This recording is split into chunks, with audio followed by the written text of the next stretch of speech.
The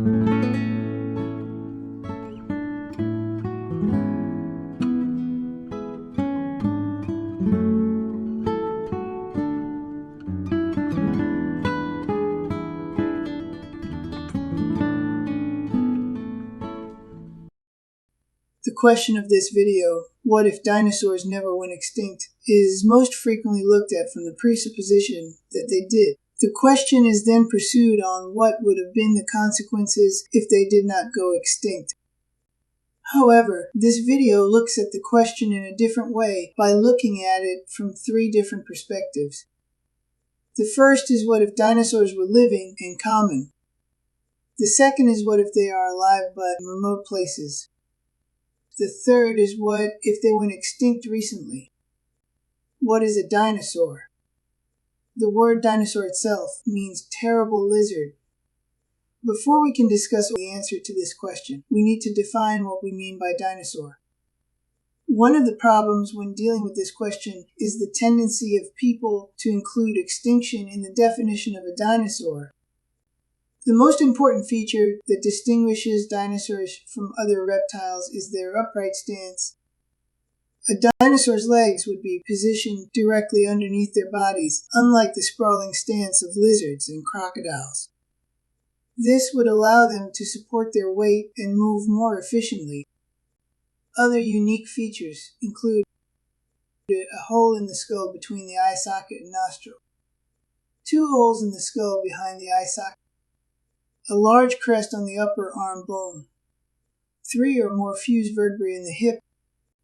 In this scenario, dinosaurs are not only living, but they are common enough that interactions with humans are also common. The problem here is that if dinosaurs were roaming around wild, they would frequently be a nuisance. As a result, they would have to be dealt with. There would be 2 ways humans could have dealt with living dinosaurs. The first would be to domesticate them. We actually have a pretty illustration of what this would be like in the old cartoon series called The Flintstones. In this cartoon series, they frequently used dinosaurs for all sorts of labor. Domestication would have included using them for labor. After all, if you have a very big animal that you have domesticated, putting their energy to practical use would make sense. Like in the Flintstones, you would see dinosaurs being used for all sorts of forms of labor. This domestication also included making pets out of dinosaurs. In the Flintstones, Dino is the primary example, although there are others. Domestication would have included breeding such that we would have bred the aggressiveness out of them like we have cats and dogs. The other option is that we would have slaughtered them. Any dinosaurs living close enough to human habitation to be a nuisance would have been killed. We frequently do this with other dangerous animals. They would tend to be hunted for food. After all, you could feed quite a few people on one brontosaurus. This would tend to bring about the other 2 possibilities, recent extinction or living in remote places. Consequently, if dinosaurs were ever common among humans, we would have either killed them off or driven them to remote places. In the latter case, we would tend to hear stories about them, either from people who lived in areas where they still lower or travelers to those areas. Interestingly enough, reports of living dinosaurs do exist. In the dense jungles of Central Africa, spanning the Republic of Congo, Cameroon, and Gabon, locals have described a mysterious creature called Mokali Mibie. This animal is said to possess a long neck and tail, and leaves behind distinctive, rounded tracks with 3 claws. Intriguingly, when shown images of sauropod dinosaurs, residents of the Lickewalla region readily identify them as resembling Mokai Mbieme, even drawing sauropod-like figures in the dirt to represent the animal. Descriptions consistently portray Mokali Mbieme with elongated neck and tail a characteristic of sauropods. Its body size is somewhere between the size of a hippopotamus and an elephant. Its length has been reported to be between 6 and 32 feet. The length of the neck is between 5 and 10 feet. The length of the tail is between 5 and 10 feet. The reports out of Cameroon have reported them to be up to 75 feet in length. There have also been reports of a frill on the back of the head, like the comb found on a male chicken. The color of the skin is predominantly reddish, brown with a color range from gray to brown. There are no reports of hair on the animal. The tracks are rounded in shape and between 1 and 3 feet in diameter with 3 claws. The distance between tracks is about 7 to 8 feet. In the Benny swamps of Major de Dios Colonel Peak, H. Fawcett saw an animal he believed to be Diplodocus. The Diplodocus account is confirmed by many of tribes east of the Ucayali. The Mbielu, meaning the animal with planks growing out of its back, is a purported aquatic cryptid inhabiting the Likawala region of the Republic of Congo. Local villagers in Bunila and Ibolo are the primary source of sightings, describing a creature often seen with green algae on its exposed body when it surfaces. Because it is typically observed while submerged, descriptions of its feet are lacking. While local lore suggests it is herbivorous, this remains unconfirmed due to the absence of any physical evidence. The Mbielu could be a living stegosaurus. Located deep in the bush of East Central Africa, locals, when shown a parasaur image, identified it as a Congomado. Similar to Papua New Guinea's ropin and other cryptids, the Congomado appears in various accounts. Some historical reports detail attacks on European explorers by large winged creatures, often resulting in injuries attributed to the Congomado. The Congomado, whose name translates to breaker of boats or overturner of boats, is a creature of folklore, resembling a composite of various flying monsters. It's said to capsize canoes and attack those near local rivers.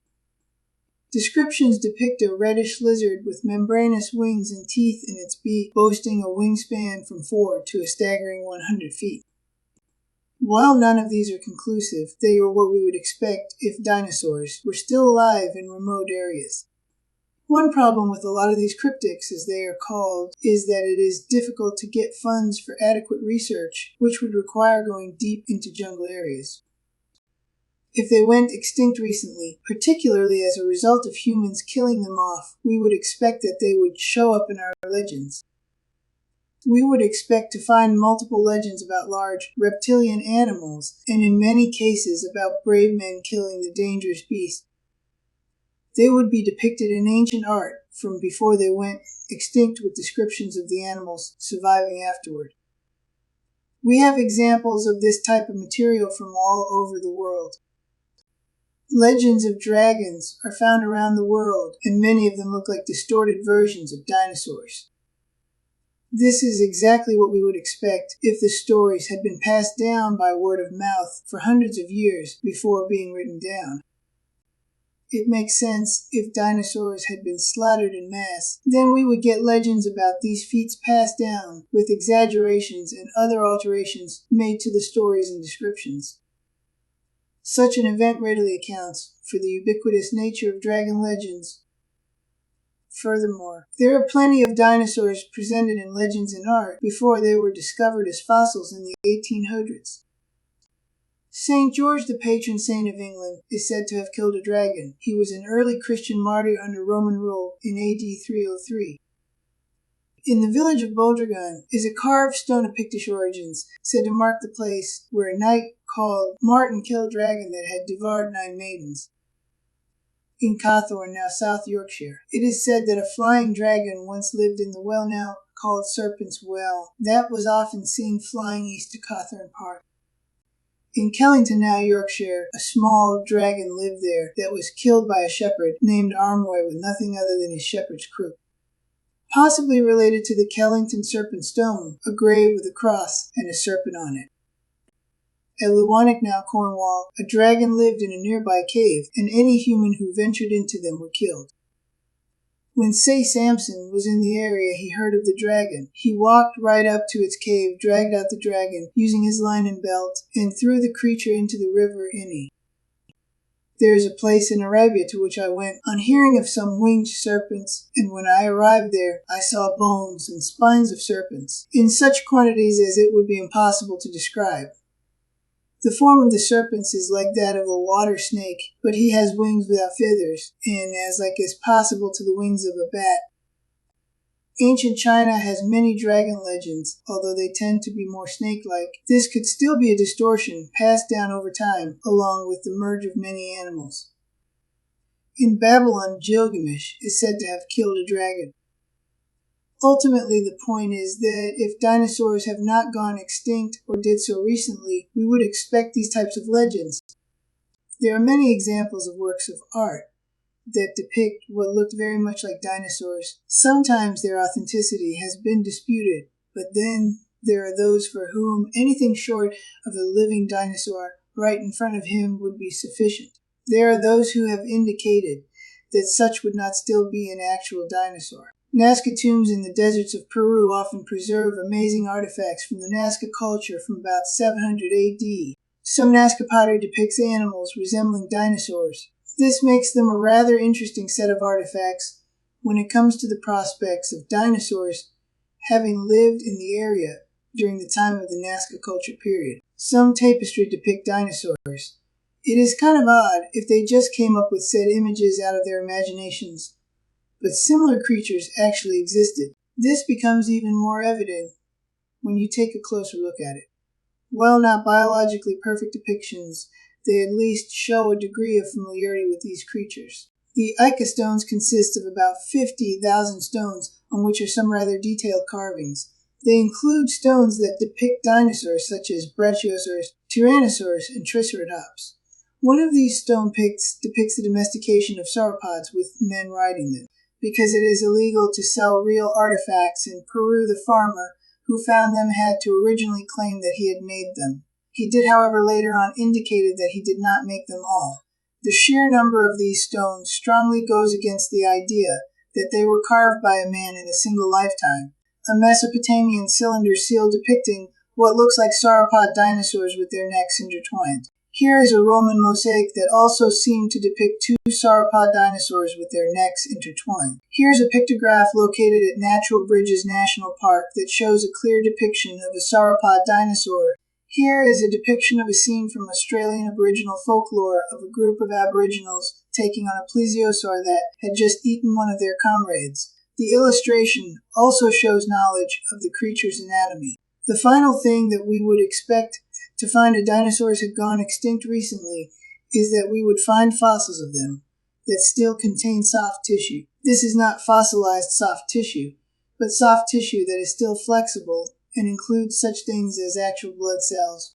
This was found in a T-Rex bone. It is justifiably identified as blood vessels. Blood vessels should not be there if bones are 65 million years old. Microscopic structures were squeezed out of the blood vessels that look like blood cells, just as the researchers said.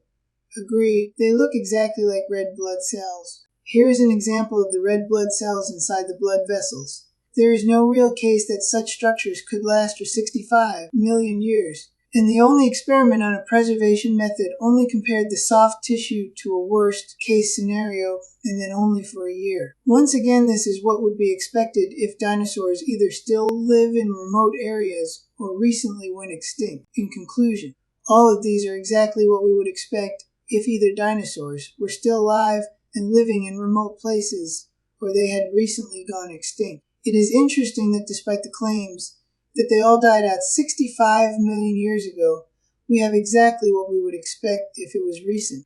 Part of the problem is people being so convinced that they died out 65 million years ago, there is evidence to the contrary, is not even remotely acceptable. If you like this content, don't forget to give it a thumbs up and subscribe.